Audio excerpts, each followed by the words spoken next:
फ़अऊज़ु बिल्लाहि मिनश्शैतानिर्रजीम बिस्मिल्लाहिर्रहमानिर्रहीम। क़ालन नबी सल्लल्लाहु तआला अलैहि वसल्लम अफ़शुस सलाम व अतइमुत ताआम वसिलुल अरहाम वसल्लु वन्नासु फिन्नियाम। आक़ाए दो जहां अलैहिस्सलातु वस्सलाम की इस हदीस पाक को पढ़ने का शर्फ़ हासिल करके मैं थोड़ी देर तक आपसे ख़िताब का शर्फ़ हासिल करूँगा। एक बहुत अजीम तकरीर आपने समाअत फरमाई।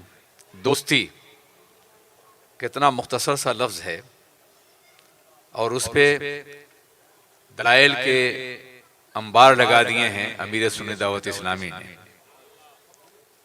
बिलाशुबहा उनके खिताब के बाद किसी और खिताब का होना खासा मुश्किल है। वहीं कि उनके खिताब के जो असरात कल मुरतब हुए हैं उसे बाकी रहना चाहिए अगले इज्तिमा तक के लिए, ताकि दूसरी तकरीर आप फिर समाअत फरमा सकें।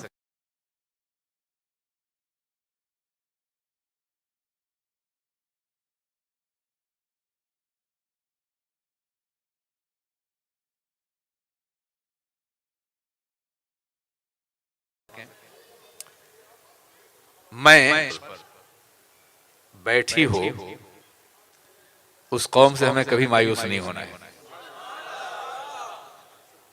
पहले कुर्सी लगा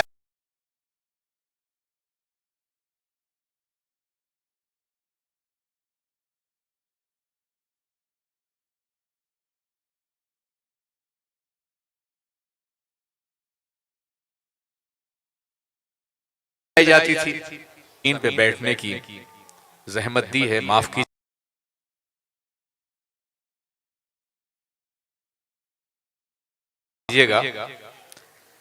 हम बैठेंगे तो यकीनन जमीन की बरकतों से आप फैजियाब हो सकेंगे।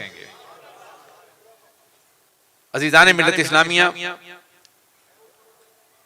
बाज़ वक्त ऐसा महसूस होता है कि हमारी कौम मायूस हो रही है हालात के दबाव से।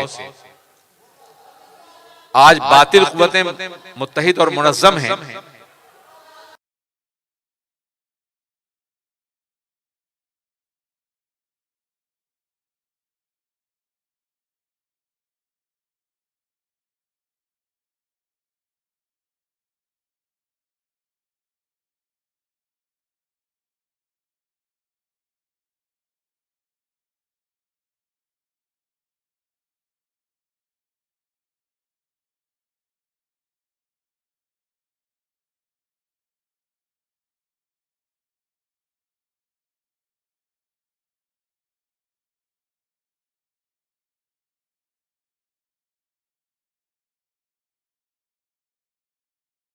और मुसलमान इफ्तिखार की और वजह है,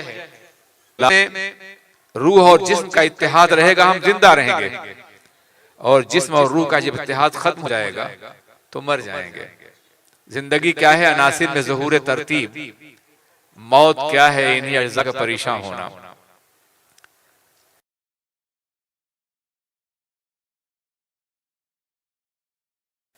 जब तक घर में इत्तेहाद है घर की जिंदगी है, कौम में इत्तेहाद है, घर में इख्तिलाफ है, घर की मौत है। मुल्क में इख्तिलाफ है, मुल्क की मौत है। कौम में इख्तिलाफ है, कौम की मौत है। बर्रे आज़म में इख्तिलाफ है, बर्रे आज़म की मौत है। दुनिया में इख्तिलाफ है, दुनिया की मौत है। हमारा हाल यह है कि हम समंदर के बीच में एक छोटी सी चट्टान पर खड़े हैं। अगर एक दूसरे को पुश करेंगे सब डूब जाएंगे, और एक दूसरे को सहारा देंगे तो मदीने से कोई कश्ती आएगी और हमें नजात के साहिल तक ले जाएगी। बेपनाह जरूरत इत्तेहाद की, और मैं मायूस नहीं हूं। अगर आप मुख्तलिफ शहरों से इतनी बड़ी तादाद में जमा है तो ये कोई जज्बा है जो आपको खींच के लाया है, ये कोई शौक है जो आपको लाया है। नहीं, इकबाल है मायूस अपनी किश्ते वीरा से, जरा नम हो ये मिट्टी बड़ी जरखेज है साखी। हमने काम नहीं किया, कोताहियां हमसे हुई हैं, आपसे नहीं। आज जिस तरह से आप जमा हो गए हैं ये बहुत उम्मीद अफजा भी है। और बहुत ही सुकून परवर भी है।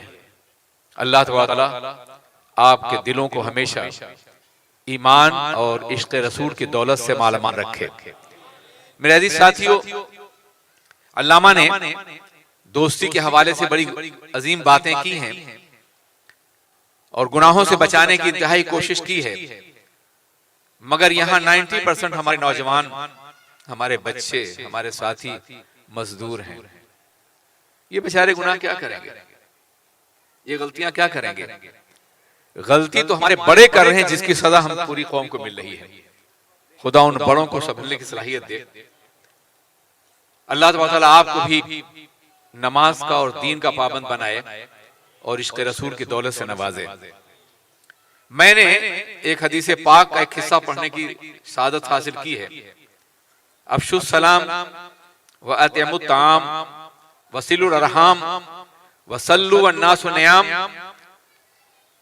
ये हदीस पाक है और इसका अंजाम ये है कि तुम्हें जन्नत मैसर आएगी, जन्नत में सुकून से दाखिल किए जाओगे। सलाम फैलाओ, सलाम आम करो, खाना खिलाओ, सिला रहमी करो, रिश्तों को जोड़ो, और रात में जब सब सो रहे हों तो इबादत करो। ये 4 बातें इस हदीस पाक में बताई गई हैं और इन्हीं 4 बातों का मुख्तसर सा तज़किरा करके मैं आपसे जुदा होने की कोशिश करूंगा। वक्त की तंगदामानी भी है और आप बहुत देर से बैठे हैं। मैं आपका मजीद इम्तिहान नहीं लेना चाहता। अल्लाह ताला आपकी नशिस्त को, आपकी हाजिरी को कबूल फरमाए। इस्लाम में सलाम की बड़ी अहमियत है। इतनी अहमियत है कि हमारी ग्रीटिंग का जो तरीका है, मिलने का जो तरीका है, जुदा होने का तरीका है, ये सब सलाम पर मबनी है। अस्सलामु अलैकुम, सलामती हो तुम पर। सलाम करना सुन्नत रसूल है अलैहिस्सलातु वस्सलाम। आका ने फरमाया सलाम करो, जिसे तुम पहचानते हो उसे भी करो और जिसे नहीं पहचानते उसे भी करो। सलाम सुन्नत रसूल और सलाम का जवाब देना वाजिब है। इसलिए मुसलमान के माशरे में सलाम का रिवाज इतना हो कि कोई भी मुलाकात आपकी अपने किसी दोस्त, किसी मुसलमान से बगैर सलाम के न होने पाए। सलाम सलामती की जमानत है और इस्लाम सरतापा अमन और सलामती का मजहब है। इस्लाम, सलाम, सलामती, ये सारे के सारे अल्फाज अमन के लिए हैं। हर लम्हा हम एक दूसरे के लिए अमन तलब करते हैं, राहत तलब करते हैं, सुकून तलब करते हैं और दुआ करते हैं अस्सलामु अलैकुम, तुम पर सलामती हो, तुम सलामती के साथ रहो। दुनिया के दूसरे मुल्कों में और दूसरे जबानों में सलामती के नहीं बल्कि एक दूसरे से मिलने के बहुत से तरीके हैं। Good morning, good afternoon, good evening. आए दिन भी आपने सुना होगा, आप भी शायद इसे इख्तियार कर लें, मगर जरा सोचिए, गुड मॉर्निंग का मतलब कि सुबह बखैर हो, दोपहर में तुम जहन्नम में जाओ। गुड आफ्टरनून का मतलब आफ्टरनून ठीक हो, रात को मर जाओ। और गुड नाइट में नाइट ठीक हो, सुबह जो होगा हो देखा जाएगा। यार ये बात नहीं। इस्लाम ने जो ग्रीटिंग का तरीका दिया है मिलने का, उसमें हर लम्हा सलामती है। अस्सलामु अलैकुम, सुबह भी सलामत रहे, दोपहर भी सलामत रहे, शाम भी सलामत रहे, आज भी सलामत रहे, कल भी सलामत रहे, जिंदगी भी सलामत रहे और मौत भी सलामत रहे। दुनिया के किसी मजहब ने इससे ज्यादा हसीन लफ्ज नहीं दिया है एक दूसरे से मिलने का। और फिर ये हमारा सलाम इस्लाम की वो अमानत है जो अता फरमाई गई है। यही सलाम का लफ्ज है जो पूरे मजहब का अहाता किए हुए है। हमारा दीन दीनुस सलाम है, हमारा कुरान किताबुस सलाम है, हमारा खुदा अस्सलाम है, हमारी जन्नत दारुस सलाम है। यहां सलामती ही सलामती नजर आ रही है हर जगह। समझा आपने? हम अर्ज कर सकते हैं कि जिस कौम को हर तरफ से सलामती ने घेर रखा हो, वो गैर मामून कैसे रह सकती है, गैर महफूज कैसे रह सकती है। मेरे अजीज साथियों, हम कामयाब होंगे, मायूसी की जरूरत नहीं है। ये पहली मर्तबा दुनिया में हमारे साथ ऐसा नहीं हो रहा है। कई बार तारीख ने हजारों करवटें ली हैं और हम तबाही से दो चार हुए, फिर अल्लाह ने हमको जिंदगी अता फरमाई, फिर एक कौम के हिस्से से दोबारा हमको खड़ा कर दिया। गुज़श्ता सदी की इब्तिदा में हमारा ये आलम था कि पूरी दुनिया में कोई मुसलमान मुल्क नहीं था जो आजाद हो सिवाय टर्की के। और टर्की के बारे में शिबली नोमानी ने कहा था, मराकश जा गया, मराकश जा चुका, फारस गया, अब देखना यह है कि जीता है ये टर्की का मरीज सख्त जहां कब तक। बड़ी मायूसी की बात थी, कब टर्की भी खत्म हो जाएगा और फिर हमारा कोई वजूद नहीं रह जाएगा। ऐसे दौर में डॉक्टर इकबाल ने कहा था कि अगर उस्मानियों पे कोहे गम टूटा तो क्या गम है कि खूने 100,000 अंजुम से होती है सहर पैदा। जब हजारों सितारे डूबते हैं तब सहर होती है। और आपने देखा कि पहली जंग अजीम और दूसरी जंग अजीम के बाद हमारे 57 मुल्क आजाद हो गए जो आज भी जमीन पे मौजूद हैं। मायूसी की जरूरत नहीं है, अमल की जरूरत है, किरदार की जरूरत है, यकीन हुक्म, अमल पैहम, मोहब्बत फातिह आलम, जिहाद जिंदगानी में ही मर्दों की शमशीर हैं। अल्लाह आपको यकीन मोहकम और अमल पैहम से नवाजे। आप मायूस न हो, अल्लाह पे भरोसा रखें, सच्चे मोमिन बन जाएं। और मोमिन को दुनिया की कोई कौम न फना कर सकती है, न मिटा सकती है और न जलील कर सकती है। इज्जत हमारा मुकद्दर है और कामयाबी हमारी जिंदगी की जमानत है। हमें मोमिन बनना है, हमें सच्चा मुसलमान बनना है। हमारा दीन दीनुस सलाम है, हमारी किताब किताबुस सलाम है, हमारे नबी नबीउस सलाम है, हमारा खुदा अस्सलाम है। इतनी सलामतियों के साथ जिस मजहब में हम बस रहे हैं वो मजहब हमें कभी लेट डाउन नहीं करेगा, कभी रुसवा नहीं करेगा, बशर्ते कि हम मजहब की पाबंदी करें और दीन की पाबंदी करें। अजीजान मिल्लत इस्लामिया, अल्लाह के रसूल ने फरमाया कि अफ्शु सलाम, सलाम फैलाओ, इसलिए कि सलाम का बड़ा गहरा ताल्लुक इस्लाम से है। इस्लाम, सलाम, दीनुस सलाम, किताबुस सलाम, रसूलुस सलाम, दारुस सलाम, अस्सलाम, ये सब सलाम ही से माखूज अल्फाज हैं जो हमारी जिंदगी में है। हमारी किताब का नाम द बुक ऑफ पीस है, किताबुस सलाम। हमारे नबी का नाम द प्रॉफिट ऑफ पीस है, नबीउस सलाम। हमारी जन्नत का नाम द पैराडाइज ऑफ पीस है, जन्नत। और हमारे खुदा का नाम अस्सलाम है, सलामती देने वाला, सलामती नाजिल करने वाला, सलामती के जरिए से अपने बंदों को हिफाजत करने वाला और बचाने वाला। सलाम को आम कीजिए। अकायद व जहां सरवरे कायनात मोहम्मदुर रसूलुल्लाह सल्लल्लाहु अलैहि वसल्लम का मिजाज ये था कि सहाबा किराम कहते हैं कि बारहा हमारी कोशिश ये होती थी कि हम पहले सलाम करें, मगर ये कोशिश कभी कामयाब नहीं हुई। आकायद व जहां हम उम्मतियों को पहले सलाम, हम गुलामों को पहले सलाम फरमा दिया करते थे। गली में बच्चे खेल रहे हैं उन्हें भी सलाम करते थे, हर आने वाले को सलाम करते थे। आज हम दूसरों से सलाम तो तलब करते हैं मगर खुद सलाम के सिलसिले में कोशिश नहीं करते, आगे बढ़ने की कोशिश नहीं करते। गालिबन गलती हो बताइएगा। हजरत अब्दुल्लाह इब्न मुबारक रज़ी अल्लाह तआला अन्हु का वाक़या है कि वो गुजर रहे हैं एक गली से, एक अजनबी मकाम से जहां लोग उन्हें जानते नहीं थे। देखा कि कुछ बच्चे खेल रहे हैं, ख्याल आया सलाम कर लें। कहा ये लहो लई मुब्तला है, खेल इन्हें क्या सलाम किया जाए, गुजर गए। फिर ख्याल आया कि मेरे आका तो बच्चों को सलाम किया करते थे। सुन्नत का ख्याल आया और पलट आए और बच्चों से कहा अस्सलाम वालेकुम। बच्चों में एक बच्चे ने कहा वालेकुम सलाम या अब्दुल्लाह इब्न मुबारक, आप पे भी सलामती हो अब्दुल्लाह इब्न मुबारक। बड़ी हैरत हुई कि ये शहर मेरे लिए, ये इलाका मेरे लिए अजनबी है, ये गली मेरे लिए अजनबी है, ये बच्चा मुझे कैसे पहचानता है। तो पूछा बेटे तुम मुझे कैसे जानते हो, तुम तो खेल रहे थे, मैंने सलाम किया, तुमने मेरा नाम लिया। तो कहा हाँ, जो गुजर जाए और वापस आके सलाम करे वो अब्दुल्लाह इब्न मुबारक के अलावा कोई और नहीं हो सकता है। आपकी अपनी शख्सियत इतनी मशहूर है अपने तकवा के एतबार से, अपने इल्म के एतबार से, अपने मनसब के एतबार से, अपनी विलायत के एतबार से कि आप ही हो सकते थे जो वापस आके हमें सलाम करें। ये जवाब सुनने के बाद आप बहुत खुश हुए और आपने फरमाया कि तुम्हें कुछ इल्म है नफ्स और अक्ल में क्या फर्क है। बच्चे से आप पूछते हैं नफ्स और अक्ल में क्या फर्क है, तो उस बच्चे ने कहा कि जिस चीज ने आपसे कहा था कि ये बच्चा क्या सलाम करें, ये नफ्स था, और जिस चीज ने वापस आके सलाम करवाया है ये अक्ल है। आपकी अक्ल दीनी अक्ल है, और जब इंसान अक्ल के रास्ते पे चलता है तो नफ्स से शिकस्त नहीं खाता बल्कि नफ्स और ख्वाहिशात को शिकस्त दे लेता है। आज हमारी जिंदगी का सबसे बड़ा मसला यह है कि हम ख्वाहिशात का शिकार हैं, हम डिजायर्स का शिकार हैं, हम तमन्नाओं का शिकार हैं, उम्मीदों का शिकार हैं, उमनियात का शिकार हैं। आज अगर आप हमसे पूछें कि दुनिया में हमारा सबसे बड़ा मसला क्या है, तो हम कहेंगे ख्वाहिश है।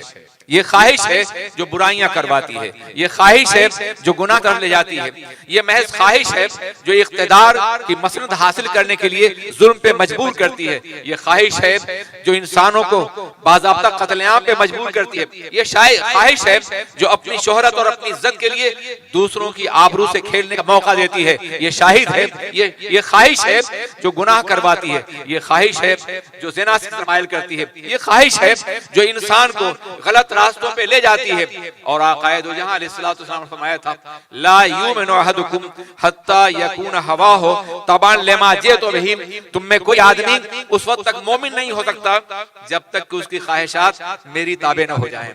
हम अपनी ख्वाहिशात को कंट्रोल करें।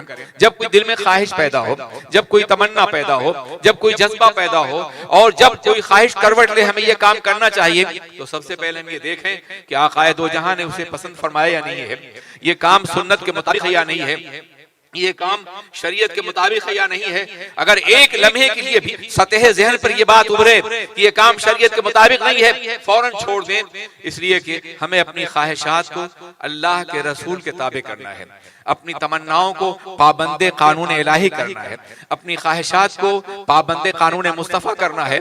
और जब हमारी ख्वाहिशात बाज़ाब्ता तौर पर पाबंदे कानून मुस्तफ़ा हो जाएं और फिर तरबियत इतनी हो जाए कि हमारे दिल में कोई ऐसी ख्वाहिश पैदा ही ना हो जो शरीयत के खिलाफ हो, जो निज़ाम मुस्तफ़ा के खिलाफ हो, जो आईन मुस्तफ़ा के खिलाफ हो, जो सुन्नत मुस्तफ़ा के खिलाफ हो, तो ये मकाम विलायत होता है। ये बड़ा अजीम मकाम होता है जब बुरी ख्वाहिशात मर जाती हैं और हकीकी ख्वाहिशात, दीनी ख्वाहिशात, अखलाकी ख्वाहिशात जन्म लेती हुई नजर आती हैं। और सलाम इसमें बहुत अहम रोल अदा करता है। आप सलाम को आम करें, सलामती को आम करें। सलाम को आम करने का मतलब सलामती को आम करें, मोहब्बत को आम करें, एहतराम को आम करें। आप एक दूसरे की जरूरियात का ख्याल रखें और जब भी एक दूसरे से मिलें तो सलाम करते हुए नजर आए। ये बज़ाहिर बहुत हल्की सी बात है, मगर जिंदगी में न मालूम कितना इनकलाब इस सलाम के जरिए पैदा होता है। आप सलाम कहाँ कहाँ करते हैं? मस्जिद जा रहे हैं, दो आदमी आपस में कुछ इख्तिलाफ है, बड़ी शिद्दत से एक दूसरे को बुरा भला कह रहे हैं, तुम पे खुदा का गजब हो, तुम तबाह हो जाओ। अचानक मस्जिद से आजान की आवाज आई, नमाजी हैं, दोनों साथ जाते हैं, दोनों साथ खड़े होते हैं। मस्जिद के बाहर ये आलम था, वो एक दूसरे को बुरा कह रहे थे, एक दूसरे के लिए गजब तलब कर रहे थे, एक दूसरे को बाज़ाब्ता मतऊन कर रहे थे। लेकिन मस्जिद में खड़े होने के बाद आलम यह हुआ कि जो एक कर रहा है वही दूसरा भी कर रहा है। एक हालत क़याम में है, दूसरा भी हालत क़याम में है, एक हालत रुकू में है, दूसरा भी, यहाँ कोई इख्तिलाफ नहीं है। एक हालत सजदा में है, दूसरा भी। एक के बरबते रूह पर सुबहान रब्बियल आला छिड़ा है तो दूसरा भी यही कह रहा है। एक अत्तहियातु लिल्लाह पढ़ रहा है तो दूसरा भी ये पढ़ रहा है। और फिर जब नमाज खत्म हुई तो एक ने पलट के कहा अस्सलामु अलैकुम व रहमतुल्लाह, उसने जवाब दिया अस्सलामु अलैकुम व रहमतुल्लाह। मस्जिद के बाहर कितना शदीद इख्तिलाफ था और मस्जिद में सलामती तलब कर रहे हैं। मस्जिद में नमाज का इख्तिताम भी सलामती पर है, जन्नत में दाखिला भी सलामती के जरिए होगा। कुरान अज़ीम इरशाद फरमाता है कि जब बंदा जन्नत में जाएगा तो फरिश्ते उसे सलाम करते हुए नजर आएंगे, तहियत के साथ उसका इस्तकबाल करते हुए नजर आएंगे। यहाँ से लेकर जन्नत तक हमारा रास्ता सलामती का रास्ता है, सलाम का रास्ता है। एक दूसरे को इतना सलाम करो कि अल्लाह की रहमतें उस पर नाजिल हो जाएं। अस्सलामु अलैकुम व रहमतुल्लाह कहा गया है। कुरान पाक का फरमान है कि जब तुमको कोई सलाम करे तो तहियत करे तो उससे बेहतर पेश करो। अगर कोई कहे अस्सलाम वालेकुम तो जवाब दो वालेकुम सलाम व रहमतुल्लाह। अगर कोई शख्स कहे अस्सलाम वालेकुम रहमतुल्लाह तो जवाब दो वालेकुम सलाम व रहमतुल्लाहि व बरकातुहू। आप जब एक दूसरे के लिए अल्लाह की रहमत मांगेंगे, बड़ा रहीम व करीम है, एक दूसरे से अल्लाह की बरकत तलब करेंगे तो बरकत आपके माशरे का हिस्सा बन जाएगी, रहमत आपके माशरे का हिस्सा बन जाएगी, रहमत आपके घर में होगी, रहमत आपके माहौल में होगी, रहमत आपकी इनफरादी जिंदगी और इज्तिमाई जिंदगी में होगी। जब एक दूसरे से अल्लाह की रहमत तलब करेंगे एक दूसरे के लिए तो अल्लाह कभी आपको मायूस नहीं फरमाएगा। ये उसके रसूल का फरमाया है, अफ्शु सलाम, सलाम फैलाओ व अतयमु तआम, और खाना खिलाओ। अजीजान मिल्लत इस्लामिया, आज के दौर में आप पूरी दुनिया का जायजा लीजिए, वो मुसलमान कौम जो कम बेश 12,000 साल तक, 1200 साल तक, माफ कीजिए 1200 साल तक पूरी दुनिया खिलाती रही, पूरी दुनिया खाने का एहतमाम करती रही, पूरी दुनिया के लिए बाज़ाब्ता खाने का इंतजाम करती रही। मैं मुस्लिम अदवार का जायजा लूंगा। आप अंदाजा फरमाएं, मुस्लिम अदवार में वो अब्बासियों का दौर हो, वो उमवियों का दौर हो, वो खिलाफत राशिदा का दौर हो, वो फातिमीन का दौर हो, वो मुगलों का दौर हो, वो उस्मानियों का दौर हो, वो टर्कियों का दौर हो, पूरी दुनिया से भूख का खात्मा हो गया था। तारीख में कहीं भूख मिलती नहीं थी। लेकिन आज मुतमद्दिन जमाने में तमद्दुन की बरकत, मलऊन बरकत का नतीजा ये है कि जो कौम दूसरों को खिलाती थी, आज वही कौम दूसरों के दरवाजे पर भिखारी बनी हुई खड़ी हुई है। आज अलमिया यह है कि लाखों अफराद सीरिया से निकल करके, इराक से निकल करके, यमन से निकल करके आज दूसरों के दरवाजों भिखारी बने हुए खड़े हुए हैं। अगर मुसलमान इस हदीसे पाक पर अमल करता, वह अतिमुत ताम, उन्हें खाना खिलाओ, तो आज कोई भुखारी नहीं होता, आज कोई बेकस नहीं होता, आज कोई मजबूर नहीं होता। लाख, 2 लाख, 4 लाख मुसलमान अगर दूसरों के दरवाजों में भिखारी बने हुए खड़े हैं, तो 1 करोड़ और 50 अरब 50 लाख मुसलमान, 1 अरब और 50 लाख 50 करोड़ मुसलमान आज ये बेकस क्यों हैं? ये बैठे हुए क्यों हैं? आज उनके लिए दर्द क्यों नहीं है कल्ब के अंदर? आज उनके लिए कोई कराह क्यों नहीं है? अगर 1 अरब 50 करोड़ मुसलमान मुत्तहिद होकर के अपने भाइयों के खिलाने का इंतजाम करें, वातिमुत आम पर अमल करते हुए नजर आए, तो आज कोई भूखा न हो, आज कोई मजबूर न हो। आप जानते हैं आका दो जहां ने फरमाया था, कादल फक्र अन यकून कुफ्रा, कभी कभी गुर्बत कुफ्र बन जाएगी, कभी कभी गुर्बत काफिर बना देगी। गरीबी की बुनियाद लोग ईमान को बेचेंगे, अकीदे को बेचेंगे, शरीयत का सौदा करते हुए नजर आएंगे। मैं ये कहूं तो गलत नहीं होगा कि पहली रशियन इनकलाब के बाद जो लोग यूरोप की रियासतों से मुख्तलिफ मुल्कों में आए थे, आज वो कहीं मुसलमान नजर नहीं आ रहे हैं। 1995 में जब बोस्निया पर हमला हुआ है, वहां से मुसलमान भाग के आए हैं, तो चंद सालों के बाद उनके चेहरे बदल गए हैं, उनका किरदार बदल गया है। अजीजान मिल्लत इस्लामिया, आज जो लोग अपने मुल्कों से दूसरों के दरवाजों भिखारी बने हुए खड़े हुए हैं, कसम खुदा की कल उनका ईमान भी महफूज नहीं रहेगा, अकीदा भी महफूज नहीं रहेगा, जिंदगी भी महफूज नहीं रहेगी, इज्जत भी नहीं, आबरू भी नहीं, सब कुछ का सौदा हो जाएगा। काश मुसलमान इसको महसूस करता, काश मुसलमान इसे जानता, काश मुसलमान उन्हें खिलाने की कोशिश करता जिन्हें खिलाने के लिए आका दो जहां ने फरमाया था, वो अतिमुत ताम, तुम खाना खिलाओ, सलाम फैलाओ, अमन की बात करो, सलामती की बात करो, सलाम आम करो, एक दूसरे के लिए अमन तलब करो और एक दूसरे से अमन की ख्वाहिश करो, मामून हो जाओ, महफूज हो जाओ, और फिर उसके बाद खाना खिलाओ, गरीबों को खिलाओ, बेकस को खिलाओ, मजबूरों को खिलाओ, जरूरतमंदों को खिलाओ। आप अंदाजा फरमाइए इथियोपिया, आज हबशा, वो हबशा जहां आज हजारों बल्कि लाखों की तादाद में लोगों को, हजारों बल्कि लाखों की तादाद में लोगों को खाना नहीं मैसर आ रहा है। ये वही हबशा तो नहीं था कि जिसमें आकाए दो जहां सल्लल्लाहु अलैहि वसल्लम के दीवानों ने हिजरत की थी और हबशा ने उन्हें पनाह दिया था, ईमान की दौलत उन्हें दी थी। आप अंदाजा फरमाएं कि वो हबशा जो बाज़ाब्ता मुहाजिरीन को खाना खिलाता था, उनकी हिफाजत करता था, आज वो हबशा कितना भूखा है, कितना मजबूर है। क्या दुनिया के वो लोग जो अपने को मुसलमान समझते हैं, आकाए दो जहां सल्लल्लाहु अलैहि वसल्लम के भेजे हुए मेहमानों की मेजबानी करने वाले हबशा को फरामोश कर गए हैं? क्या वो बेकसी की तस्वीर आज हमारे सामने नहीं है जो आज उनकी जिंदगी में टूट रही है? हम अपने किरदार से, अपने कैरेक्टर से बहुत दूर हो चुके हैं। चलिए, आप इनको मुल्कों की मदद नहीं कर सकते, लेकिन क्या आपके इर्द गिर्द भूखे नहीं हैं? क्या आपके इर्द गिर्द परेशान हाल नहीं है? आप इस मुल्क में आए हैं, खुदा आपको बेहतर जिंदगी दे, ईमानी एतबार से भी और मादी एतबार से भी खुदा आपको खुशहाल रखे, आप पे रिज़्क़ फरामा की बारिश हो, आपका दामन रिज़्क़ इलाही से भर जाए। हम आपके लिए दुआ करेंगे, मगर आप जायजा लीजिए कि अगर आपके करीब कोई गरीब है, कोई मुफलिस है, कोई परेशान हाल है, तो उसकी मदद करने की कोशिश कीजिए। जितना भी आपसे हो सके उसको खाना खिलाइए, उसकी जरूरतों को पूरा करने की कोशिश कीजिए। आकाए दो जहां हुजूर रहमत आलम ताजदार मदीना ने फरमाया कि वो शख्स मोमिन नहीं है। याद रखिए, आका ने फरमाया वो शख्स मोमिन नहीं है कि जो खुद पेट भर के सोता हो और उसके पड़ोस में कोई भूखा हो। वो शख्स मोमिन नहीं है। ईमान वाला, ईमान रखने वाला, अल्लाह पे यकीन रखने वाला, सरवरे कायनात के दीन को मानने वाला मुमकिन नहीं है कि वो पेट भर के सोए और पड़ोस में कोई भूखा सोए। आज तो ये आलम है कि सरमायादार इस बात की कोशिश करते हैं कि हमारी दीवारें इतनी ऊंची कर दी जाएं कि किसी गरीब की कराह न सुनाई दे, किसी गरीब की बेकसी न सुनाई दे, किसी गरीब की आवाज न सुनाई दे, किसी गरीब के कर्ब को महसूस न करें। शादी ब्याह अगर होता है तो इस कदर लुटाते हैं, इस कदर दौलत करते हैं, इस कदर खर्च करते हैं, इस कदर दिखावा करते हैं, इस कदर नुमाइश करते हैं, देखने वाली गरीब बच्ची तड़प जाती है। हमारा क्या होगा, हमारे हालात कहां जाएंगे, हम किस तरह जिंदगी गुजारेंगे। हमारा पड़ोसी तो बड़ा दौलतमंद है, इतनी दौलत उठा रहा है, इस कदर नुमाइश कर रहा है। ये सब कुछ होता है गरीबों की बेकसी और मजबूरी को देखने वाले नहीं है। आका ने फरमाया कि उस इंसान को, वो इंसान मोमिन नहीं है जो पेट भर के सोए और उसके पड़ोसी में कोई भूखा सोए। आप जानते हैं लफ्ज़ पड़ोस के अल्लाह के रसूल ने सारी दुनिया का सुकून पोशीदा फरमा दिया है। एक घर के पड़ोसी महल वाले होते हैं, महल्ले वाले के पड़ोसी शहर वाले होते हैं, शहर वाले के पड़ोसी मुल्क वाले होते हैं, मुल्क वाले के पड़ोसी बर्रे आज़म वाले होते हैं, बर्रे आज़म वालों के पड़ोसी पूरी दुनिया वाले होते हैं। अगर हर पड़ोसी अपने पड़ोसी को खिला करके खाए तो दुनिया में भूख न रह जाए, दुनिया में बेकसी न रह जाए, दुनिया में कोई भूखा न हो।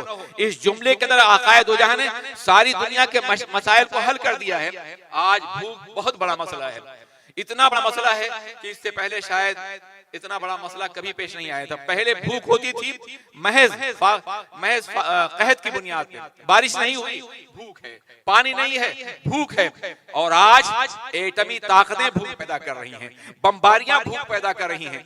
आज आग उगलती हुई जमीन भूख पैदा कर रही है। आज घरों को मिसमार करने वाली ताकतें भूख पैदा कर रही हैं। ये मसनूई भूख है जो हम पर मुसल्लत की जा रही है तमाम इंसानों के ऊपर।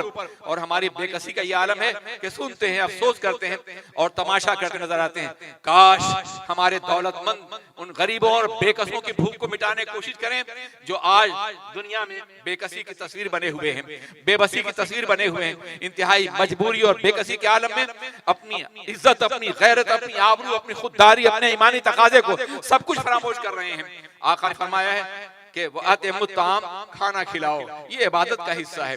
इबादत सिर्फ नमाज पढ़ने का नाम नहीं है, इबादत सिर्फ रोजा रखने का नाम नहीं है। नमाज अहमुल इबादत है, नमाज जाने इबादत है, नमाज इफ्तिखार अबदियत है, नमाज नाज़े बंदगी है, नमाज महराज मोमिन है, नमाज कल्बे रसूल की ठंडक है, निगाह मुस्तफा का सुकून है। नमाज सब कुछ है मगर नमाजी सब कुछ नहीं है। अल्लाह का हक अदा करना भी इबादत है और अल्लाह के बंदों का हक अदा करना भी इबादत है। आकाए दो जहां अलैहिस्सलातु वस्सलाम ने इतना जोर दिया है उस पर कि एक शख्स बारगाह रसूल में हाजिर होता है और कुछ सवाल करना चाहता है। आका ने फरमाया तुम्हारे चेहरे भूख के आसार हैं। एक सहाबी को हुक्म देते हैं ले जाओ, फातिमा पे हाजिर है। तो आज उनके घर में 3 रोज से फाका हो रहा है, हसनैन भी भूखे हैं, मौलाए कायनात भी फाके से हैं। मगर जब एक भूखे का ख्याल आता है जो दरवाजे पर है तो अपनी रदाया तहर उतारती हैं, अपनी चादर और हजरत हुसैन को देती हैं, ले जाओ इसे फलां यहूदी के पास गिरवी रख दो, गल्ला लाओ, मैं मेहमान रसूल को भूखे को वापस नहीं जाने दूंगी। यहूदी ने देखा और अदब से खड़ा हो गया और कहा शहजादे पूरी कायनात इसके इख्तियार की कीमत नहीं बढ़ सकती है। मैंने तौरात में पढ़ा था कि मोहम्मद अरबी एक ऐसा इनकलाब बर्पा करेंगे कि खुद भूखे होंगे मगर दूसरों को खिलाएंगे। सब कुछ मेरे यहाँ से जाता है, मुझे मालूम है, मैं कलिमा पढ़ लेता हूँ, आज से मैं और मेरा सब कुछ सरवरे कायनात का है। आप अंदाजा फरमाएं आकाए दो जहां अलैहिस्सलातु वस्सलाम ने ये तालीम दी थी कि कोई भूखा तुम्हारे दरवाजे से वापस जाने पाए। एक और शख्स है जो बारगाह रसूल में हाजिर है, आकाए दो जहां से कुछ सवाल कर रहा है अपनी भूख के हवाले से। आका ने फरमाया कोई है जो उम्मुल मोमिन के पास जाके सवाल करे। उम्महातुल मोमिनीन पास जा गए लोग, आवाज दी, जवाब मिला कि यहाँ भी फाका हो रहा है, पानी के अलावा हमारे पास कुछ भी नहीं है। जनाब तलहा रज़ी अल्लाह तआला अन्हु उठे और कहा या रसूलल्लाह इस भूखे को मैं ले जाता हूँ। अपने घर ले गए, उनके पास भी ज्यादा नहीं था। बीवी ने कहा उतना ही है, इतना बच्चों के लिए काफी, हम भी भूखे आप भी भूखे रहेंगे, इस जमाना ही ऐसा था। तो उनका ऐसा करो कि चिराग बुझा दो, बच्चों को बहला के सुला दो और दस्तरखान पे मुझे और बैठा दो, जो भी तुम्हारे पास है ले आओ, मैं यूं ही हाथ उठाता रहूंगा, मेरा मेहमान समझेगा मैं खा रहा हूँ और उसका वो आसूदा हो जाएगा। एक आदमी आसूदा हो सकता था। अज़ीज़ान मिल्लत इस्लामिया, इस तरह कितनी ही रवायात हैं। आक़ाए दो जहां सरवर कायनात सल्लल्लाहु अलैहि वसल्लम ने जो तरबियत दी है, जो मिजाज अता फरमाया है, उसमें किसी भूखे को भूखा रहने की इजाजत नहीं है। मुसलमानों की जिम्मेदारी है कि वह अतिमुत्ताम, उन्हें खाना खिलाओ, उन्हें आसूदा करो, यह भी इबादत का हिस्सा है। और फिर वक्त नहीं है, सैकड़ों रिवायत पेश की जा सकती हैं इस हवाले से, अहादीस की रोशनी में और इताम ताम की रोशनी के हवाले से, कुरान पाक की रोशनी में। मगर बस सरसरी तौर पर अर्ज करना चाहूंगा, एक बड़ी मशहूर हदीस कुदसी है, शायद आपने सुना होगा कि आक़ाए दो जहां ने इरशाद फरमाया कि मैदान क़यामत में अल्लाह तबारक तआला एक शख्स से कहेगा, मैं भूखा था, तुमने खाना नहीं खिलाया। वो कहेगा कि अल्लाह तू कैसे भूखा हो सकता है, तू रब्बुल आलमीन है, सारी कायनात को रोजी देने वाला है, परवरदिगार आलम है, तू कैसे भूखा होगा मौला। तो कहा कि मेरा फला बंदा भूखा था, तुझे मालूम था, अगर तूने उसे खाना खिलाया होता तो आज मैं तुझे जन्नत की नेमतों से नवाजता। तुमने उसकी भूख को देखा और तुमने उसे खाना नहीं खिलाया। और फिर ये फरमाया कि मैं प्यासा था, तुमने मुझे पानी नहीं पिलाया। कहा अल्लाह तू कैसे प्यासा हो सकता है, तू तो रज़्ज़ाक़े मुतलक है। तो कहा कि मेरा फला बंदा प्यासा था, अगर तू उसे पानी पिलाता तो मैं रहीक़े मख्तूम से, मुंह बंद मशरूब के जरिए से तुम्हारी बाज़ाब्ता तौर पे तुम्हारी ज़ियाफत करता, आज जन्नत पानी पिलाता तुम्हें, कौसर से सैराब करता तुम्हें। और मेरा फला बंदा, मैं मरीज था, माज़अल्लाह, अल्लाह फरमा रहा है अपने बारे में, मरीज था, शाफी मुतलक है, परवरदिगार आलम है, वही और मुमीत है, जिंदगी देने वाला है, मैं मरीज था, तुमने मेरी इयादत नहीं की। कहा अल्लाह तू कैसे मरीज हुआ, तू तो शाफी मुतलक है, जिंदगी देने वाला है, हयात देने वाला है। तो कहा मेरा फला बंदा मरीज था, अगर तुम उसकी इयादत के लिए जाते मुझे वहीं पाते, मैं अपने मजबूरों और बेकसों के साथ रहता हूं, मुझे वहां पाते और आज मेरी रहमत से मुस्तहिक होते। आप अंदाजा फरमाएं, इंसानों को मजबूरियों की तरफ आमादा करने के लिए और मजबूरों को सहारा देने के लिए परवरदिगार आलम ने अपनी जात को पेश किया है। मैं भूखा था, मैं प्यासा था, मैं मरीज था, वो कादिर मुतलक है, रब्बुल आलमीन है। इसके बावजूद भी अगर कोई मुसलमान किसी भूखे को देख के खामोश रहे, किसी प्यासे को देख के काम न करे और किसी मरीज को देख करके उसकी जरूरतों का ख्याल न रखे, तो मुसलमान कैसे हो सकता है। अल्लाह तबारक व तआला ने इतने अजीम अंदाज से, इस कदर मौसी तरीके से अपने बंदों को समझाने की कोशिश की है। आप अंदाजा करें, आक़ाए दो जहां सरवर कायनात का मिजाज ये था कि जब भी किसी मरीज के बारे में आप सुनते थे वो बीमार है तो फौरन इयादत के लिए जाया करते हैं। एक नौजवान है, यहूदी हैं, जो कई रोज से बारगाह रसूल में आते थे, कई रोज नहीं आए हैं। तो आका ने पूछा कि उस नौजवान क्यों नहीं आए, तो उनका या रसूल अल्लाह बहुत बीमार है।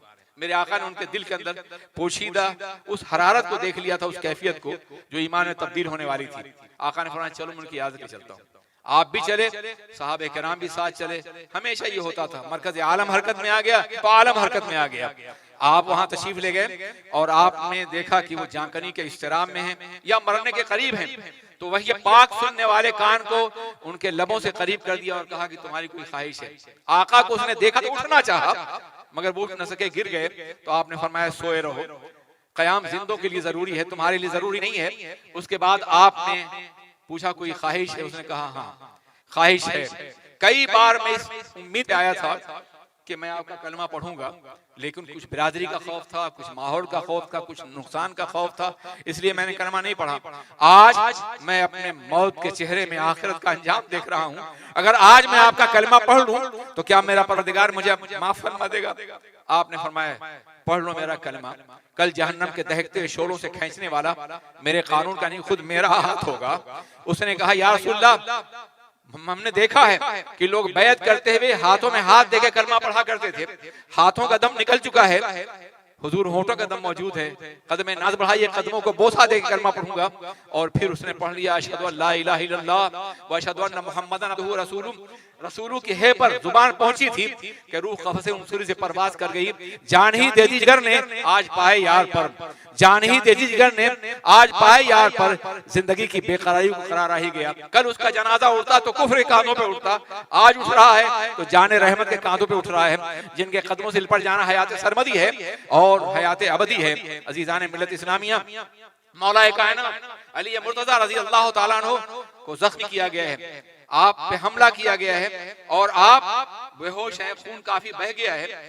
लोग होश में आने के मुंतजिर हैं कि जब होश में आए तो पूछा जाए कि हुजूर आपके कातिल के बारे में फैसला किया, कातिल गिरफ्तार कर लिया गया था, जब होश में आए तो आपने पानी तरफ फरमाया, पानी के बजाय लोगों ने शरबत पेश किया, तो आपने शरबत का प्याला लब से लगाने से पहले ये कहा कि ये कौन है सामने बैठा हुआ, उन्होंने कहा हुजूर ये आपका कातिल है, इसने आप पर हमला किया था, हम मुंतजिर हैं कि आप आंखें खोलें तो पूछें कि इसके साथ हम क्या मामला करें। तो मौलाए कायनात ने कहा कि रसूल पाक के जमाने को गुजरे हुए ज्यादा दिन नहीं गुजरे, अखलाक में इतनी तब्दीली आ गई है, ये सही है कि मेरा कातिल है, मगर आज मेरे दरवाजे पे लाया गया है, तुम मुझे पानी पेश कर रहे हो, मेरे कातिल को तुमने शरबत नहीं पेश किया, पहले उसे पेश करो। लोगों ने शरबत का प्याला पेश किया, उसने पानी पीने से इनकार कर दिया, तो कहा बड़ा कम नसीब है मेरा कातिल, अगर आज मेरे हाथों से पानी पी लेता तो कल मैं अपने रसूल के हाथों से कौसर जरूर पिलाता, मैं भूल जाता कि ये मेरा कातिल था, मैं भूल जाता कि इसने मेरी जिंदगी लेने की कोशिश की थी। सवाल ये पैदा होता है कि भला वो कौसर कैसे पाता, वो ईमान वाला तो नहीं था, मगर मेरा ये ख्याल है कि रसूल पाक का जामे मोहब्बत पीने के बाद वो ईमान करता, ईमान पे उसका खात्मा होता। आप अंदाजा फरमाएं कि जो तबका रसूल पाक के तरबियत याफ्ता सहाबा जब अपने दुश्मनों की प्यास नहीं देख सकते थे, तो आज का मुसलमान अपने भाइयों की प्यास कैसे देख सकता है, आज का मुसलमान अपने भाइयों की भूख कैसे देख रहा है, उनकी मजबूरी और बेकसी का जायजा क्यों नहीं ले रहा है। आकाए दो जहां का आलम यह है कि एक बकरी ज़बह की गई और वो बकरी तक़सीम कर दी गई। आपने हजरत आयशा सिद्दीक़ा रज़ियल्लाहु ताला अन्हा उम्मुल मोमिनीन से पूछा कि कुछ बचा है, कहा हाँ एक दस्त बचा है, शाना एक बचा है, तो आपने फरमाया कि सिर्फ ये बचा है, बकिया सब तकसीम हो गया है, कहा सब बचा है सिवाय इसके, सब बचा है सिवाय इसके, जो तकसीम कर दिया है वही हमारा है, बकिया ये जो बचा है ये हमारे किसी काम नहीं आएगा, हमने आखिरत के लिए जो भेजा है वही काम आने वाला है। अजीजान मिल्लत इस्लामिया, आप अंदाजा करें कि इन्फाक फी सबीलिल्लाह का आलम क्या था। आकाए दो जहां आराम फरमाने के घर के अंदर तशरीफ ले गए हैं और फिर घबरा के बाहर आ गए, हाथ में सोने का टुकड़ा है, जनाबे बिलाल हबशी रज़ियल्लाहु ताला अन्हु से कहा फौरन इसे गरीबों में तकसीम कर दो, मैं नहीं चाहता कि मैं रात को इस हालत में सोऊं कि मेरे घर में कोई सरमाया हो, कोई दौलत हो, कोई सोने का टुकड़ा हो जाए। ये आलम था। एक मर्तबा बहुत सा सरमाया आया, माले गनीमत आया और उसे तकसीम किया जा रहा था और तकसीम नहीं हो पाया, तो रात भर आका मस्जिद में बैठे रहे कि जब तक तकसीम नहीं हो जाएगा उस वक्त तक बिस्तर नाज़ तशरीफ नहीं ले जाएंगे। ये आलम था इन्फाक फी सबीलिल्लाह का, व अतीमुत ताम का, कोई भूखा न रह जाए, कोई परेशान न रह जाए, कोई मजबूर न रह जाए। सहाबा किराम का ये आलम था कि पहले तलाश करते थे कि हमारी ममलकत में, हमारे हुदूद में कोई भूखा तो नहीं है। ये जनाब उमर फारूक रज़ियल्लाहु ताला अन्हु हैं, तशरीफ ले जा रहे हैं, बाहर ये देखते हैं कि एक शख्स बाहर बैठा हुआ है और बर्तन में चमचा डाल के चला रहा है और अंदर से बच्चों के रोने की आवाज आ रही। पूछा ये क्या कर रहे हो, कहा बच्चे भूखे हैं, मेरी अहलिया उम्मीद से पैदाइश होने वाली है, मेरे पास कुछ भी नहीं है, आपसे क्या काम, आप चाहिए। आप घर तशरीफ लाए, आपने आटे की बोरी अपने कांधे पर रखी, गुलाम ने कहा हुजूर मैं ले जा रहा हूं, कहा नहीं, कल क़यामत में तुम उमर का बोझ नहीं उठा सकोगे, ये मेरा काम है, मैं जाऊंगा। और उसके बाद अपनी अहलिया को लिया और उनके पास गए, उनको अंदर भेजा कि बच्चे की पैदाइश में अपनी बहन की मदद करो, और बाहर खाना पकाया। और जब खाना तैयार हो गया तो सफेद सहर से पहले अंदर से आवाज आई, अमीरुल मोमिनीन भतीजा मुबारक हो। आप अंदाजा कि कितना मिजाज बदल दिया था, कितनी कैफियत बदलती, अमीरुल मोमिनीन भतीजा मुबारक हो।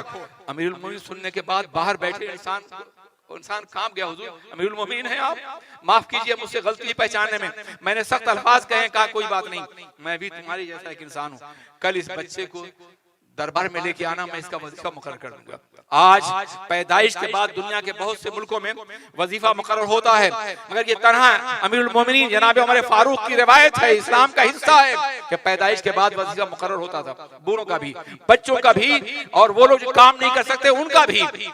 ये इंतजाम इस्लामी सल्तनत में था, कोई भूखा न रह जाए। आकाए दो जहां अलैहिस्सलातु वस्सलाम के दीवानों का आलम था। जनाब उमर फारूक रज़ियल्लाहु ताला अन्हु हजरत अमर इब्न आस को मिस्र का गवर्नर बना के भेज रहे हैं, और जब वहां गए तो, और उसे नील का आपने वाकया सुना होगा, एक बच्ची को नील के किनारे ज़बह करने ले जा रहे हैं, आपने रोका और कहा खबरदार वापस चले जाओ, ये ऐसा कभी नहीं होगा। जनाब उमर ने, मेरे खलीफा ने मुझे भेजते हुए कहा था कि अम्र इब्न आस, अगर दरियाए नील के किनारे कोई कुत्ता भूखा मर जाए तो भी तुमसे पूछा जाएगा। और ये तो इंसान है। आप अंदाजा फरमाएं कितनी अजीम तरबियत थी इंफाक फी सबीलिल्लाह की। और खाना, कोई कुत्ता भूखा मर जाए तो भी तुमसे भी पूछा जाएगा और मुझसे भी पूछा जाएगा। और इस तरह की रिवायत आपको तो मिलती है कि बनु इस्राइल का एक शख्स था जिसने ये देखा कि कुएं के दरवाजे, कुएं के ऊपर एक कुत्ता है जो कुएं के अंदर झांक रहा है, जुबान निकली है, प्यासा है। तो उस शख्स ने अपने मोजे में पानी भरा और उसे पिला दिया। इस दुनिया से जन्नती हो गया। खुद इस्लाम में ये तारीख मौजूद है कि एक फाहिशा औरत जिसका काम जिस्म का बेचना था, उसने किसी भूखे कुत्ते को देखा तो अपना दुपट्टा पानी में डाला, उसे मुंह में निचोड़ा और फिर फरमाया गया ये जन्नती हो गई है। अजीजान मिल्लत इस्लामिया, जब कुत्ते को पानी पिलाने वाला जन्नती हो सकता है, जब कुत्ते को सैराब करने वाली खातून जन्नती हो सकती है अपनी तमाम तर बुराइयों के बावजूद, तो भूखे इंसानों को आसूदा करने वाला क्या जन्नती न होगा? हमारे अमाल जैसे भी हों, मगर हम अल्लाह के रसूल की हिदायत पर अमल करें और इस बात पर अमल करें कि आका ने फरमाया अफ़शु सलाम व अतिमु ताम वसल्लू, उसके बाद फरमाया गया कि वसिलुल अरहाम, रिश्तेदारों के नाजुक रिश्तों का ख्याल रखो, खबरदार उनकी जरूरियात को पूरा करो, उनके मसाइल को समझो, उनके दर्द में शरीक हो, उनकी तकलीफों में शरीक हो, सिला रहमी करो। माँ के हवाले से जितने रिश्ते फैलते जाएं, हर एक पर तुम्हारा एहसान है, तुम्हारा हक है, इस हक को पूरा करने की कोशिश करो। अहादीस में आया है कि जिसने रिश्तों को खत्म करने की कोशिश की वो जहन्नम में डाल दिया जाएगा, उसे सजाओं से हमकनार किया जाएगा, बल्कि रिश्ता कता करने वाले की कोई तौबा भी कबूल नहीं होगी। आज का आलम यह है कि बाहर लोग बहुत खर्च करते हैं दिखावे के लिए, गैरों को दे देते हैं, रिश्तेदारों को नहीं। रिश्तेदारों को देंगे तो वो एहसान नहीं मानेगा, वो रिश्तेदार है। दूसरों को देने की कोशिश करते हैं, मगर कुरान अज़ीम जो निजाम दिया है कि ज़वील कुर्बा वल यतामा वल मसाकीन, पहले रिश्तेदारों को दो, फिर यतीमों को दो, फिर मिस्कीनों को दो। आज ये रिवायत खत्म हो चुकी है। अगर हर खुशहाल आदमी, अगर हर आसूदा आदमी अपने रिश्तेदारों को आसूदा करने की कोशिश करे तो वल्लाही अज़ीम कहीं भी भूख न रह जाए, कहीं मजबूरी न हो, कहीं बेकसी न हो, कहीं कोई ऐसी तस्वीर न हो। इसलिए सिला रहमी का हुक्म दिया गया है। इस सिलसिले में हजारों रिवायतें का तज़किरा हो सकता है। और फिर आका ने फरमाया वसल्लू, और नमाज पढ़ो, फिल लैल वन्नासु नियाम, रात को नमाज पढ़ो जब लोग सो रहे हो। नमाज दिन में पढ़ी जाती है, रात में नमाज पढ़ने का हुक्म क्यों दिया आका दो जहां ने? उसकी बहुत सी वजह हैं। एक वजह यह है कि दिन में अगर नमाज पढ़ोगे तो मुमकिन है रिया शामिल हो जाए, दिखावा शामिल हो जाए, रियाकारी हो, लोग कहें कि बड़ा नमाजी है, कितनी इबादतें करता है, कितनी नाफिल पढ़ता है। रिया की बुनियाद तुम्हारा अमल ज़ाया हो सकता है। इसलिए जब पूरी दुनिया सो रही हो, पूरी दुनिया नींद के मजे लूट रही हो, तो अल्लाह की बारगाह में खड़े हो जाओ रात के आखिरी हिस्से में और अपने रब की बारगाह में सर झुकाओ और खुदाए वहीद कुद्दूस की बारगाह में तौबा करो, तुम्हारे सारे गुनाह माफ कर दिए जाएंगे। आज अगर आप समझते हैं कि मुसलमानों के सारे मसाइल, मुसलमानों की सारी मुसीबतें गुनाहों की बुनियाद पर हैं, तो रातों को उठ के तौबा कीजिए। अगर पूरी उम्मत मुस्लिमा तौबा करने लगे तो आज सारी मुसीबतें खुद ब खुद दूर हो जाएंगी। तारीख में ऐसे वाकयात हैं, बगदाद में शदीद कहत पड़ा हुआ है, लोग भूखों मर रहे हैं। हारून रशीद बगदाद का बादशाह बाहर निकलता है तो वो देखता है कि बहलूल दाना एक कब्र बैठे हुए मुस्करा रहे हैं। कहा हुजूर आप अल्लाह के नेक बंदे हैं, वली हैं, पूरा बगदाद मातम कर रहा है और आप कब्र बैठे हुए बाहर से निकले हुए हैं, यहाँ क्यों आए हुए हैं? ये मुस्कुराहट क्यों है आपके चेहरे पे? तो कहा सुनो, कब्र पे तो इसलिए बैठा हूँ कि मुझे भी आना, जरा इनसे दोस्ती हो जाए कब्र वालों से, इसलिए आता हूँ ताकि मानूस हो जाऊं। मुस्कुराहट इसलिए कि मुझे कोई गम नहीं है, मैंने अल्लाह से वादा किया था, अल्लाह ने मुझसे वादा किया था। और यौम अलस में मेरे अल्लाह ने पूछा था अलस तो मेरा बेकुम, क्या मैं तुम्हारा परवरदिगार नहीं हूँ? मैंने कहा था भला तू परवरदिगार है। हमने उसे परवरदिगार माना था, यहाँ आके हम भूल गए हैं, हम दूसरों के दरवाजे पे दस्तक दे रहे हैं। अपने रब को परवरदिगार मानने से हमने किनारा कर लिया, इसलिए कहत हुआ है जाओ पूरे बगदाद से कहो कि बाहर निकलें, गिड़गिड़ा के तौबा करें, अल्लाह बारिश नाजिल फरमाएगा। हारून ने किया और अभी सर सजदे से उठे नहीं थे कि बगदाद सैराब हो गया। आज हमारे गुनाहों की बुनियाद पे सजाएं मिल रही हैं पूरी दुनिया में, हर मकाम पे। मैं जानता हूँ उन इलाकों के जिन इलाकों पे आज मुसीबतें मुसल्लत की गई हैं, उसकी वजह सिर्फ ये है कि वहाँ दीन नहीं रह गया था, वहाँ इस्लाम नहीं रह गया था, वहाँ मजहब नहीं रह गया था, वहाँ तहजीब नहीं रह गई थी, वहाँ सजदा गुजार नहीं रह गए थे। अल्लाह के मानने वाले सिर्फ जुबान से थे, दौलत ने, सरमाए ने, इक़्तिदार ने, पैसे ने उन्हें अंधा कर दिया था, जिसकी बुनियाद पर उन्हें सजा मिल रही है। खैर वो तो जैसे भी हो, लेकिन अगर आज हम उनकी तरफ से तौबा करें, अल्लाह मुसलमानों को माफ करे, अल्लाह उन्हें इज्जत अता फरमा, अल्लाह उन्हें वक़ार अता फरमा, अल्लाह ये मुसीबतें दूर फरमा दे, तो यकीन आपकी दुआएं कभी रायगा नहीं जाएंगी। उठिए और अपने दूसरे मुसलमान भाइयों के लिए दुआ कीजिए जो मुसीबतों में हैं, जो मशक्कतों में हैं। आपकी दुआएं खुदाए वाहिद कुद्दूस की बारगाह में यकीनन कबूल होगी और ये मुसीबतें खत्म होंगी। रात की तन्हाइयों में जब अकेले हों तो खुदा की बारगाह में रो के गिड़गिड़ा करके अपने सारे मुसलमान भाइयों के लिए दुआएं कीजिए। खा वो बर्मा का बेकस मुसलमान हो, या सीरिया का मुसलमान हो, या यमन का मुसलमान हो, या इराक का मुसलमान हो, कहीं का मुसलमान हो, आप रोइए, गिड़गिड़ाइए, अल्लाह आपकी दुआएं जरूर कबूल फरमाएगा। इसलिए कि आप गुनाहगार नहीं हैं, जैसे तैसे भी हैं, आप मोमिन हैं। आपने इतने बड़े गुनाह नहीं किए हैं कि आपको दुनिया में सजा दी जाए। अल्लाह तबारक व तआला आपको सिराते मुस्तकीम पे चलाए। रोइए, गिड़गिड़ाइए, रात की तन्हाइयों में अपने रब की बारगाह में झुक के तौबा कीजिए सारे मुसलमानों के लिए। मैं आपको बताऊं एक वाकया है, जिस जमाने में लाहौर में अंग्रेजों ने ये फैसला किया कि बाजार हुस्न को लीगलाइज कर दिया जाए, यानी उन्हें बाज़ाब्ता तौर पे बाजार हुस्न को, यानी रंडियों को और तवाइफों को कानूनी तौर पे इजाजत दी गई कि ये काम वो कर सकती है। एक बाजार हुस्न सज गया और लोग शाम से जाने लगे वहां, इसलिए कानून बन गया था, कोई पूछने वाला नहीं था, वहां जा सकते थे वो गुनाह करने वाले अय्याश तबीयत के लोग जाने लगे। एक नौजवान भागा हुआ अपने पीर के पास आया, वो अल्लाह के वली थे, और कहा हुजूर भाग चलिए इस मुल्क से, छोड़ दिए शहर को, अब अज़ाब इलाही आने वाला है, ये कौम अब गुनाह मुब्तला हो रही, यहाँ बाज़ाब्ता अय्याशी को, ज़िना को कानून का तहफ़्फ़ुज़ दे दिया गया, वापस चलिए। तो कहा घबराओ नहीं, आज जाकर के शाम से बैठो और 12 बजे रात तक बैठो, देखो कितने लोग जा रहे हैं, उसी रास्ते बैठ जाओ। उसने कहा हुजूर 40-50 आदमी गए बाजार हुस्न में। कहा कि अच्छा मेरे साथ मुराक़बा करो। मुराक़बा एक ऐसी कैफियत है जिसमें कश्फ़े हालात होते हैं, औलिया कराम कराते हैं। मुराक़बा किया तो देखा कि लाहौर में कई हजार अफराद तहज्जुद पढ़ रहे हैं। कहा इनके तहज्जुद की वजह से बाजार हुस्न के गुनाह की बुनियाद तबाही नहीं आएगी, हमारा शहर महफूज रहेगा। आप इबादत कीजिए, आप अल्लाह से तौबा कीजिए, आपकी इबादत, आपकी बंदगी और रात की तन्हाइयों में रो करके अपने भाइयों के लिए दुआ करना नजात दे सकता है, बचा सकता है, इज्जत व आबरू अता फरमा सकता है। आप भी बाइज्जत रहेंगे और आपके मजलूम और बेसहारा भाई बाइज्जत रहेंगे। परवरदिगार आलम रात की तन्हाइयों में सल्लु वन्नासु नियाम, रात की तन्हाइयों में इबादत करने का हमें सलीका अता फरमाए। सरवरे कायनात मोहम्मदुर रसूलुल्लाह सल्लल्लाहु अलैहि वसल्लम पूरी रात खड़े रहते थे, पैरों में वर्म आ जाता था। हज़रत आयशा सिद्दीक़ा कहती है या रसूलल्लाह आपको तो मासूम पैदा किया गया है और फिर आप इतनी इबादत क्यों करते हैं? तो आपने फरमाया अवला अकून आपने शकूरा, क्या मैं अपने रब का शुक्रगुज़ार बंदा न बन जाऊं?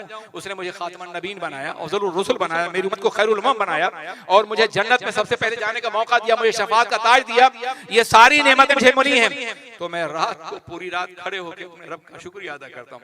वो शुक्रिया की नमाज पढ़ें तो पूरी पूरी रात पढ़ें और हम रात को आराम से सोते रहें, तफरियात करते रहें, टीवी देखते रहें, याशी करते रहें, बुराइयां करते रहें, सजदों का ख्याल ना आए, इबादत ख्याल ना आए, ये एक मोमिन की जिंदगी नहीं है, एक मुत्तकी जिंदगी नहीं है। तकवा अख्तियार कीजिए, इबादत कीजिए, खुदा वाहिद कुद्दूस की बारगाह में झुकिए और अल्लाह तआला से उम्मत मुस्लिमा के लिए नजात मांगिए, इज्जत मांगिए, कामयाबी मांगिए। मुमकिन है यही मजमा जो यहाँ मौजूद है, अगर यही मजमा सच्चे दिल से दुआ कर दे तो अल्लाह मुसीबतें टाल दे, अल्लाह अदबार को टाल दे, अल्लाह वो सारी तकालीफ को दूर फरमा दे जो आज उम्मत मुस्लिमा के ऊपर है। अफसोस ये है कि हम कहते तो हैं बड़ी तकलीफ है, बड़े खराब हालात हैं, ऐसा हो रहा है, वैसा हो रहा है, लेकिन तकलीफ को दूर करने के लिए कोई कदम नहीं उठाते। चलिए दुनिया सहारा नहीं दे रही है, हालात सहारा नहीं दे रहे हैं, माहौल नहीं दे रहा है, मगर अल्लाह तो है ना, परवरदिगार आलम तो है ना, उससे तो मदद कर सकते हैं, उससे तो मदद मांग सकते हैं। आप मदद मांगिए अपने लिए भी और पूरी उम्मत मुस्लिमा के लिए भी। और फिर याद रखिए अगर गुनाह हो गया और गलती हो गई है कभी तो रात की तन्हाई में खुदा की बारगाह में सजदा कीजिए, आंसुओं के 2 कतरे आपके तमाम गुनाहों को बख्शवा देंगे। मोती बना के शान करीमी ने चुन लिए कतरे जो थे मेरे अरक़ीन फ़ियाल के। इक़बाल ने कहा मोती समझ के अल्लाह समझने से पाक है, समझा वहां जाता है जहां कोई चीज डाउटफुल हो या ना समझी न जा सके। मोती बना के शान करीमी ने चुन लिए कतरे जो थे मेरे अरक़ीन फ़ियाल के। आपकी आंखों से नदामत का जो आंसू टपकेगा फरिश्ते उसे मोती बना के खुदा की बारगाह में पेश करेंगे। और ये अल्लाह का बेपनाह करम है कि उसने अपने बंदों को किसी और के सामने रुस्वा करने से बचा लिया है।